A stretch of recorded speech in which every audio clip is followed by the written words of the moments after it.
सब्जी महंगा पराठा। दिनेश एक शांत और समझदार इंसान था। वो अपने बड़े बेटे लोकेश, बहू आशा, छोटे बेटे विकास और छोटी बेटी नीलम के साथ बिना किसी परेशानी के खुशी खुशी रहता था। वहीं सरोज एक दखल देने वाली सास थी जिसे हर बात में अपनी राय देना पसंद था। लो भैया गरम गरम रोटियां। विकास तुम्हारी पसंद की सूखी भिंडी भी बनाई है। वाह भाभी, आज तो दिल खुश कर दिया आपने। स्वाद भी होटल वाला लग रहा है। आज तो खाने में मजा ही आ जाएगा। सच में भाभी, आपकी बनाई भिंडी मुझे बचपन की याद दिला रही है। हर दिन ऐसा ही खाना मिलेगा तो ऑफिस से जल्दी लौट आया करूंगा। सब आशा की तारीफों में मग्न रहते हैं कि तभी सरोज बोलती है, बहू रोटी में घी नहीं लगा है क्या? ऐसे सूखी रोटी खाने से अच्छा है उपवास कर लो। भला सूखी रोटी गले से नीचे उतरती है क्या?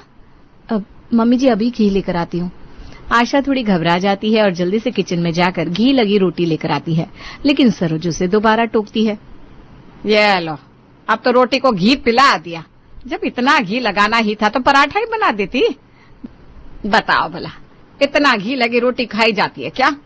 पर मम्मी जी, अरे कैसे कितना समझाऊं तुम्हें, मैं तो परेशान हो गई हूँ आजकल की बहुएं बिना। माहौल में हल्की सी खामोशी छा जाती है। सबकी नजरें सरोज और आशा पर टिक जाती है। तभी दिनेश बोल पड़ता है, अरे सरोज तुम तो हर बात में एक्सपर्ट हो। चलो अब टेस्ट देखो। चलो पहली बाइट मेरे हाथ से। अरे आप भी ना बच्चों के सामने क्या कहते रहते हो। सरोज मुस्कुराती है, लेकिन आशा को देखकर थोड़ा मुंह बनाती है, फिर रोटी खा लेती है। माहौल फिर से हल्का हो जाता है और सब हंसने लगते हैं। तभी प्रिया पड़ोसन पास से आवाज लगाती है, अरे आशा, तुम्हारे घर से तो बड़ी अच्छी खुशबू आ रही है, कुछ स्पेशल बनाए क्या? अरे नहीं दीदी, बस रोटी और भिंडी बनी है। सब ठहाका लगाकर हंसते हैं, लेकिन सरोज हल्की नाराजगी के साथ आशा को घूरती रहती है। अच्छा खाना बनाना एक बात है और घर संभालना दूसरी बात। अरे अभी बहुत कुछ सीखना बाकी है इस बहू को। अगली सुबह सड़क किनारे ठेले पर सब्जी वाला खड़ा था। आशा थैला लिए सब्जियां छाट रही थी और मोहल्ले की औरतें भी पास पास खड़ी थी। भाभी, आज तो टमाटर बिल्कुल ताजा है। और लौकी बताओ कितनी दूं? भैया लौकी, टमाटर, भिंडी और आलू दे दीजिए। उसी वक्त सरोज अपनी बहू को दूर से आवाज लगाती है, बहू फिर से वही लौकी भिंडी? अरे कुछ नया नहीं सूझता क्या तुम्हें? कब तक यही सब खाएंगे? घर में अगर यही सब खाना हो तो तुम्हारे होने का क्या फायदा? पर मम्मी जी, ये सब्जियां सेहत के लिए अच्छी होती है, हमें ये सब खानी चाहिए। कभी कभी स्वाद भी देखा जाता है, सिर्फ सब्जियां ही खिलाती रहेगी तू? जितना हमें सेहत देखनी थी हम देख चुके, अब कुछ अच्छा सा बनाया कर, और नहीं बनाना तो ये सब बहाने मत लगा। सबकी नजरें आशा पर टिक जाती है। आशा थोड़ा सकपका जाती है। रोज वही 2-4 सब्जियां लोगी तो घर वाले सब्जी खा खा कर पक जाएंगे। सोचा था कुछ हल्का ही बना दूं आज, सबको पसंद भी है। पसंद? कौन बोला सबको पसंद है? किसी को पूछती भी हो? लोकेश जी ने कहा था ना, भिंडी अच्छी बनी थी। एक दिन खा ली मतलब रोज खिलाओगी? इतनी काम चोरी भी नई बहू को शोभा नहीं देती। मम्मी जी, मुझे सब्जियां ताजी दिखी तो ले ली। अक्ल से काम लिया करो, हर दिन सब्जी नहीं कुछ नया भी बनाओ। ये मरीजों वाला खाना आज के बाद इस घर में नहीं बनना चाहिए। अगली बार कुछ अलग बना दूंगी। सब्जी वाला मन मन मुस्कुरा रहा था और मोहल्ले की औरतें कानाफूसी करने लगती है। आशा चुपचाप पैसे देती है और मुंह लटकाकर घर की ओर चल देती है। तभी नीलम मोबाइल लेकर रसोई के अंदर आती है। भाभी, लौकी भिंडी से माँ को एलर्जी है क्या, या फिर उन्हें सब्जियों से इमोशनल डैमेज हो जाता है? शायद, क्योंकि आज भी सब्जी वाले के सामने डांट पड़ी मुझे। अरे माँ को एक्स्ट्रा ड्रामा किए बिना सुकून नहीं आता ना। अब क्या कहूँ दीदी, अगली बार सीधे माँ से पूछ लेना, सब्जी बनाऊं कि गुलाब जामुन तल दूं? तुम ना सब बातों को मजाक बना देती हो। सीरियस रहूंगी तो इस घर में जी पाऊंगी क्या? हाँ, बातें तो आपकी बिल्कुल सही है दीदी। आज की सब्जियां बैन, कल की सब्जियों को कंफर्म करने के लिए माँ से अप्रूवल ले ले। चलो अब मूड थोड़ा ठीक हो गया। आप हंसती हो ना भाभी, तो पूरा घर अच्छा लगता है।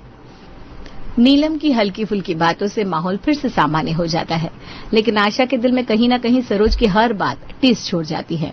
आशा चुपचाप सब्जियां काट रही होती है, तभी सरोज अंदर आती है। बहू, अब ये रोज रोज की सब्जियां नहीं खाई जाती भाई। तो क्या बनाऊं मम्मी जी? मुझे पराठे बना कर खिलाओ, मुझे कुछ टेस्टी चाहिए। आशा चुपचाप हामी में सिर हिला देती है। शाम को डाइनिंग टेबल पर सरोज बैठी होती है और आशा गरम गरम आलू के पराठे परोसती है। फिर आलू? क्या यही एक पराठा आता है तुम्हें? वो सबको पसंद है ना मम्मी जी। आलू, गोभी और मूली, इसके अलावा कुछ और आता है क्या? टेबल पर माहौल अचानक भारी हो जाता है। कभी पनीर, कभी मेथी, कुछ हटके नहीं बना सकती? मम्मी जी सीखने की कोशिश कर रही हूँ। सीमा बुआ की बहू को देखो, हर दिन नई रेसिपी बनती है।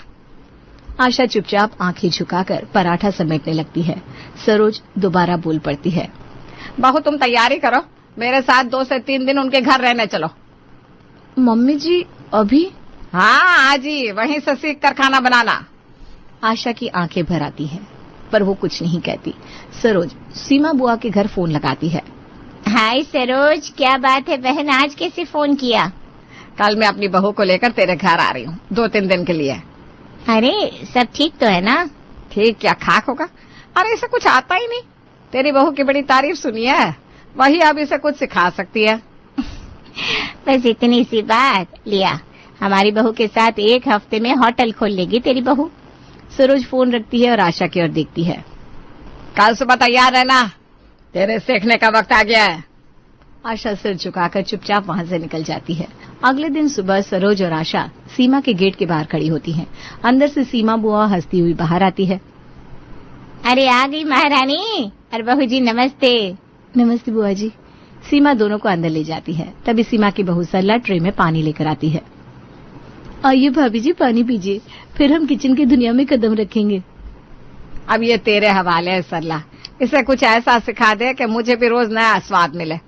सरला ने आशा का हाथ थामा और मुस्कुराते हुए कहा, भाभी आज से रेसिपी क्लास शुरू। सबसे पहले पनीर पालक पराठा। जी मुझे आता है बनाना। तो और क्या सीखना है आपको? मम्मी जी को तो एवोकाडो, पोमेलो, स्टार फ्रूट जैसी चीजों के पराठे खाने हैं। दोनों रसोई की ओर चल पड़ती है। बीच बीच में बातें होती रहती है। टेबल पर आटा, पनीर, मसाले और पालक की पत्तियां सजी थी। यहाँ कोई परफेक्ट नहीं है भाभी, हम सब ट्रायल में है। अरे पर माँ जी के ताने सुन सुन के डर लगने लगा है। ताने नहीं, तड़के से डरना चाहिए, वो ज्यादा जलते हैं ना। दोनों हंस पड़ती है। पहली बार आशा खुलकर मुस्कुराती है। पराठे की खुशबू रसोई में फैलने लगती है। कल मूली मेथी का फ्यूजन बनाएंगे। सरप्राइज एलिमेंट के बिना खाना अधूरा है। कभी सोचा नहीं था खाना बनाना इतना हल्का महसूस होगा। सरोज और सीमा दोनों ड्राइंग रूम में चाय पी रही थी। सीमा अचानक से बोलती है, तेरी बहू बहुत प्यारी है सरोज, बस तूने ना उसे थोड़ा कसा हुआ रखा है। अरे क्या करूं, आदत है मेरी, बिना टोके चैन नहीं मिलता। पर टोकने से बहू की मुस्कान छीन जाती है। सरोज चाय के घूंटों में अपनी उलझी सोच को घोलने की कोशिश करती है। कुछ दिन बीतते हैं और फिर सरोज अपनी बहू आशा को लेकर वापस अपने घर लौट आती है। अगले दिन किचन में नए स्वादों की खुशबू फैली होती है। ये एवोकाडो पराठा है या मक्खन की टिक्की? थोड़ा कम चिकनाई होती तो अच्छा होता नहीं? मम्मी जी अगली बार ना ऑलिव ऑयल में ट्राई करूंगी, हल्का भी होगा और सेहतमंद भी। आशा अब अपनी सास की टोका टोकी को सीने से नहीं लगाती, बल्कि सीख की तरह अपने स्वाद में ढाल देती है। बहू ये पराठा खाकर तो लगता है किसी विदेशी होटल में बैठा हूँ। कभी सोचा नहीं था कि लौंगन से भी पराठा बन सकता है। भाई वाह भाई, क्या अब से हमारे ब्रेकफास्ट में डेली सुपर फूड पराठा ही मिलेगा? वहीं बैठी नीलम भी एकदम बोल पड़ती है, आज तो इंस्टा पर पोस्ट डालूंगी, इनक्रेडिबल इंडिया की इनक्रेडिबल भाभी। सभी के चेहरों पर मुस्कान होती है, जैसे इन पराठों में स्वाद से ज्यादा अपनापन भर दिया गया हो। सरोज भी बैठती है और पराठे का एक कोर लेते हुए टोकती है। गोस्टबेरी थोड़ा खट्टा है, लेकिन स्वाद अलग है, कुछ हटके तो बना है। मम्मी जी अगली बार ना थोड़ा सा गुड़ मिला दूंगी, संतुलन आ जाएगा। भाभी लगता है अब हर फल से पराठा बनाकर ही दम लोगी। माँ अब आपको बहू की पराठा हाउस का मेंबरशिप कार्ड बनवा देना चाहिए। पर फिर भी सरोज का टोकना बंद नहीं होता, लेकिन अब उनकी आवाज में डांट से ज्यादा अपनापन होता है। बहू तुम्हारे हाथ का स्वाद हमारी उम्र बढ़ा देगा, डॉक्टर को दिखाने की जरूरत ही नहीं है।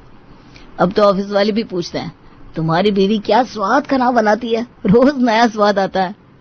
सरोज अब आशा के बनाए नए स्वादों को दिल से अपनाने लगी थी, पर आशा के मन में उलझने छुपी थी, क्योंकि सरोज की फरमाइशों के कारण खर्च भी बढ़ता जा रहा था।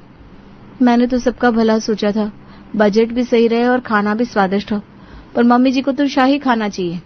अब पैसे भी कम पड़ने लगे हैं, कल फिर सामान लाना होगा। शाम का समय होता है। लोकेश काम से थका हुआ घर आता है। आशा उसको खाना खिलाती है। दोनों अपने कमरे में जाते हैं। सुनिए ना, आज थोड़े पैसे दे दीजिए, माँ जी के लिए नया सामान लाना है। कितना चाहिए? सब ठीक तो है ना, कोई दिक्कत तो नहीं? आशा की आंखों में थोड़ी चिंता छुपी होती है। वो सोचती है कि वो लोकेश को ये बात कैसे समझाए। हाँ, सब ठीक है। तो फिर जो पैसे दिए थे 5,000, वो एक हफ्ते में खत्म हो गए। वो मम्मी जी को जो पसंद है वो सब कुछ बहुत महंगा होता है। इतना महंगा? चलो कोई ना, माँ की खुशी जरूरी है। पर खर्चा संभालना भी तो जरूरी है। लोकेश को आशा की बात अच्छी नहीं लगती। आशा का मुंह झुक जाता है। वो सोचती है कैसे घर का बजट सही रखा जाए। आप अपनी माँ से बात करो ना, आप उन्हें समझा पाओगे। अरे नहीं नहीं, रहने दो, मैं खुद संभाल लूंगा। ये लो पैसे, माँ को जो अच्छा लगे वही बनेगा। लोकेश का शब्द सुनकर आशा के चेहरे से हंसी गायब हो जाती है। वो मन ही मन ये तय कर लेती है कि वो भी अब बजट की फिक्र नहीं करेगी। आशा, माँ की खुशी में ही मेरा सुकून है, बाकी सब बाद में ठीक हो जाएगा। जैसा आपको ठीक लगे। कुछ दिनों बाद सीमा बुआ का परिवार सरोज के घर आता है। उनके आते ही घर में चहल पहल और रसोई में हलचल बढ़ जाती है। आशा, सीमा बुआ के लिए भी वही स्पेशल पराठे बनाओ जो तुमने हमें खिलाए थे। जी मम्मी जी, अभी बनाती हूँ। आशा रसोई में जाती है और एवोकाडो, ड्राई फ्रूट्स और अन्य महंगी सामग्री से पराठे बनाना शुरू करती है। अरे वाह आशा, तुम्हारे पराठों की खुशबू तो दूर तक जा रही है। मेरी बहू है, सब कुछ परफेक्ट बनाती है। लेकिन सिखाया तो हमारी बहू ने ही है। नहीं पापा जी, ये नए तरीके के पराठे तो आशा भाभी ने खुद बनाए हैं। 3 दिन तक आशा नए नए पराठे बनाती है, जिससे घर का माहौल उत्सव जैसा हो जाता है। भाभी, आपकी पराठों का तो जवाब नहीं, हमें भी रेसिपी सिखा दो। जरूर, मैं सब सिखा दूंगी। पक्का वादा? हाँ, क्यों नहीं। आखिर आपके घर आकर मैंने भी तो बहुत कुछ सीखा था। 3 दिन में ही आशा ने 6,000 रुपए का सामान खर्च कर दिया, जो लोकेश ने आशा को दिए थे। विदाई का समय आता है, तभी सीमा बुआ कहती हैं, बहुत मजा आया आशा, तुम्हारे हाथ के पराठे याद रहेंगे। हाँ बहू, स्वाद का तो जवाब नहीं। सरला सुनो, आशा भाभी जैसे पराठे बनाना सीख लो, वरना मैं भाग जाऊंगा। कहाँ जाओगी? भाभी के पास? हाँ, कम से कम रोज एवोकाडो पराठा तो मिलेगा। तो जाओ ना, फिर वापस आओगे ना तो मैं तुम्हें लौकी खिलाऊंगी। हाँ, वैसे भाभी के पराठे में स्वाद है, प्यार है और लग्जरी भी है। अब तो हर बार ऐसे ही स्वागत होगा भाई। सीमा बुआ का परिवार विदा होता है और घर में फिर से सामान्य दिनचर्या लौट आती है। सीमा बुआ के जाते ही आशा लोकेश से कहती है, वो पैसे खत्म हो गए, कुछ सामान लाना है। इतनी जल्दी? कहाँ खर्च हो गया? मम्मी जी के कहने पर महंगे फल और ड्राई फ्रूट्स लाए थे मैंने। लोकेश के चेहरे पर चिंता की लकीरें उभर आती है, लेकिन वो कुछ नहीं कहता।